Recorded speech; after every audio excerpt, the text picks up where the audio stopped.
আমি এখন দাঁড়িয়ে রয়েছি জয়ন্তী রিভার বেডে। নর্থ বেঙ্গলের আলিপুরদুয়ার জেলার জয়ন্তী। আমরা পাবো এই রক্স। এই রক্স গুলোর কালারও অনেক ভালো। পশ্চিমবঙ্গের আলিপুরদুয়ার জেলার বক্সা বনভূমির মধ্যে অবস্থিত জয়ন্তী জনপদ এবং জয়ন্তী নদী। ভুটান পাহাড় থেকে সৃষ্ট এই নদী ভারত ও ভুটানের প্রাকৃতিক সীমানা নির্ধারণ করে।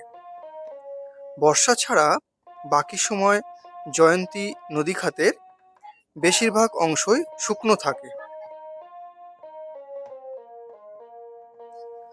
নদীর শান্ত পরিবেশ, পাথুরে বিছানা, নিকটস্থ বালা নদী এবং গাঢ় সবুজ পাহাড়ের মেল বন্ধনের কারণে জয়ন্তীকে ডুয়ার্সের রানী বলা হয়। জয়ন্তীতে বন দপ্তরের অনুমতি সাপেক্ষে সাফারি করতে পারেন, তবে প্রতি বৃহস্পতিবার এবং বর্ষাকালে 15ই জুন থেকে 15ই সেপ্টেম্বর পর্যন্ত ফরেস্ট বন্ধ থাকে। সাফারির তথ্য আমি এখানে শেয়ার করলাম।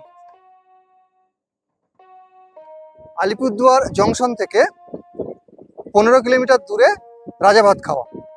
গাড়ি বা অটো করে চলে আসবেন, 30 মিনিট সময় লাগবে।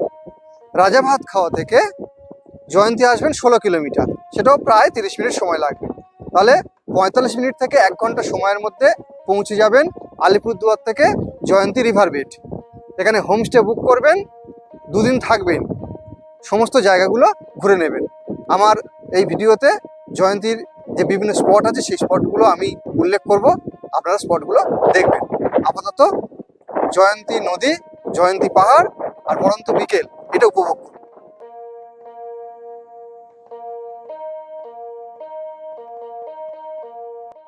জয়ন্তী প্রবেশের আগে বালা রিভার বেডটি দেখে নেবেন। এখানে পাখি দেখার জন্য এই অঞ্চলটি হলো স্বর্গরাজ্য।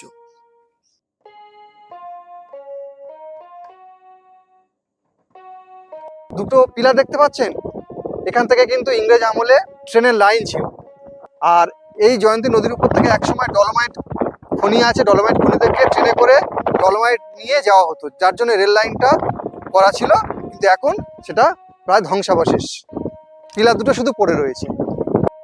জয়ন্তীতে আপনারা যদি 2 দিন থাকেন তাহলে জঙ্গল সাফারির পাশাপাশি জয়ন্তীতে অন্যান্য স্পটগুলি দেখে নিতে পারেন, যেমন পোকরি হিল এবং হ্রদ, মহাকাল গুহা এবং চুনিয়া ওয়াচ টাওয়ার।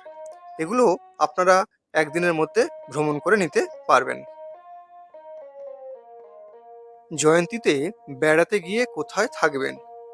মূলত সমস্ত লজগুলো রাস্তার ধারে গড়ে উঠেছে, আর যদি রিভার সাইডে থাকতে চান তাহলে জয়ন্তী নদীর ডান তীরে সমস্ত হোমস্টেগুলি অবস্থিত। আমি একটি হোমস্টের উল্লেখ এখানে করলাম। জয়ন্তী রিভার বেডের ডান দিকে অবস্থিত মোহনচূড়া হোমস্টে। পুরো ঘরটাই কাঠের, মোট 12টা রুম আছে। একতলাতে 6টা এবং দোতলাতে 6টা। নিচের তলার রুমগুলো ভাড়া 1400 টাকা এবং ওপরের তলার রুমগুলোর ভাড়া 1600 টাকা। রুমের ডেকোরেশনটা এখানে দেখাচ্ছি, দেখে নিন। আর ম্যানেজারের কন্ট্যাক্ট নম্বর দিলাম, প্রয়োজনে বুক করতে পারবেন। এই বারান্দা থেকে একেবারে সামনে জয়ন্তী নদীর ভিউ পয়েন্ট, সামনে পাহাড় এবং জয়ন্তী নদী। আর বিকালে এখানে বেরিয়ে সামনে পার্ক আছে, রাস্তার ধারে বসার বেঞ্চ আছে, সেগুলি বসতে পারবেন। অন্যান্য কয়েকটি হোমস্টের নাম এবং ফোন নম্বর দিলাম। এখানে বেশিরভাগ হোমস্টেতে ফুডিং এবং লজিং জনপ্রতি ধরেই হিসেবটা করা হয়, ফোন করে কথা বলে নিতে পারেন। পার হেড 1200, আর সিঙ্গেল রুম নিলে পার রুম 1200 থেকে 1400। আরিয়ান হোমস্টে 9679044050। জয়ন্তী নদী এবং রেঞ্জ রয়েছে, জয়ন্তী পাহাড় রয়েছে, একবারে সুন্দর ভিউ পয়েন্ট। এই নম্বরে যোগাযোগ করে বুক করতে পারবেন। একটি বিশেষ তথ্য আপনাদের সঙ্গে শেয়ার করে রাখি। জয়ন্তী যেহেতু বক্সা টাইগার রিজার্ভের কোর এরিয়াতে অবস্থিত, তাই এই জঙ্গলে বিভিন্ন বন্য প্রাণের পাশাপাশি তক্ষকের বিচরণ ক্ষেত্র, অর্থাৎ বিভিন্ন গাছের কোটরে এবং কাঠের বাড়ির ছাদে বা কাঠের মধ্যে এরা বসবাস করেন।